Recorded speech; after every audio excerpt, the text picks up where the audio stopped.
Just a little while ago, while I was sitting here, I was looking out the window there at Mission Hill. I've spoken to you before about Mission Hill, where I planted a whole lot of Australian natives. Well, just out there a little while ago, on one of the grevilleas I planted, one of the first things I put in a year and a half ago, beautiful little flowers on it, and there was a bird right inside playing around getting the nectar from the flowers. This is Mission Alive. You're with Roger from the MSA Mission Office. Seeing the birds out there having a feast on the flowers of the grevillea that I planted really gave me a little boost in life. And Jesus tells us this morning in the Gospel, I am the bread of life. I am the bread of life. Now, to me, that bird on the grevillea was a little bit of bread of life. It gave me life. It was clear for Jesus in his time to use the image of the bread, as the bread was the staple food of the Jewish people. Other people have other staple foods. In Papua New Guinea, some people have bananas, cooked bananas, not the ripening bananas, cooked bananas. And if there's not bananas, then it's not really a meal. Many of the Asian people have rice, and rice is the staple. And if there's not rice, then it's not really a meal. And others I know have as a staple food taro, or sweet potato, or yam. One particular people I work with, they had a type of yam that was purple, and they said, this yam we will never sell in the market. This yam is sacred to us. So, the bread of life, the potato of life, the banana of life. What is life for you? What is your bread of life? I'll tell you something that's very nice and is like a bread of life. Scones with jam and cream.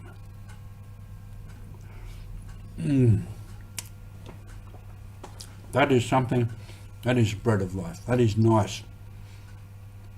Once a week, the sisters across the way send over these scones, and I love that morning because I get these scones with jam and cream. Now, I probably shouldn't eat it, but it's very, very nice, and it really gives me a boost in life. Now, different ones of us, we have all kinds of little things that are like bread of life. Might be a bit of chocolate, or just when you're hot and thirsty, which is not at the moment here in Sydney, it's very cold.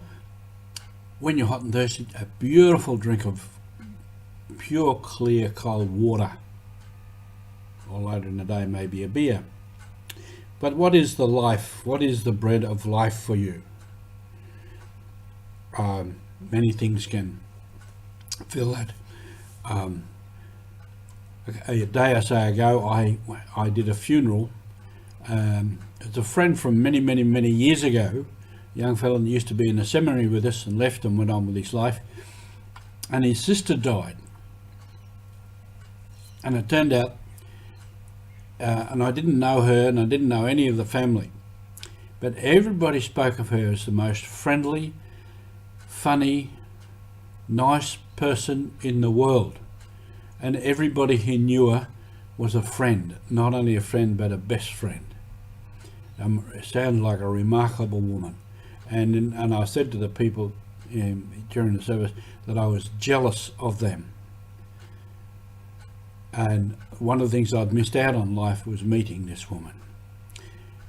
She was like the bread of life to so many people. She gave life to people.